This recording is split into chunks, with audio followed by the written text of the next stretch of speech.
Barang aku produktif di pagi hari bareng Asus Jelly 75. Mechanical keyboard yang bikin aku amazed pas pertama kali coba. Feel-nya empuk, suara adem, tapi tetap satisfying buat ngetik. Keyboard mechanical tapi surprisingly nggak berisik. Akustik talkingnya lebih senyap. Sudah pakai gasket mount dan uni cushion, jadi feel-nya bouncy, jadi enak buat ngetik lama. Koneksinya lengkap banget, bisa Bluetooth,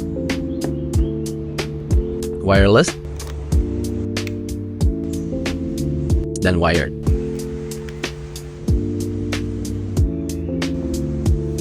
Keyboard ini sudah support custom keycaps dan switch, jadi bisa gonta-ganti sesuka hati.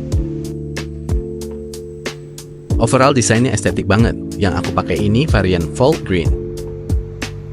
Terdapat backlit warna putih dan baterai tahan sampai 8000 jam. Dan keyboard ini produk resmi dari Asus dengan garansi 1 tahun. Kesimpulannya, keyboard ini siap banget buat kerja atau daily use kamu yang ingin silent tapi tetap produktif. Kalau tertarik, cek keranjang kuning ya.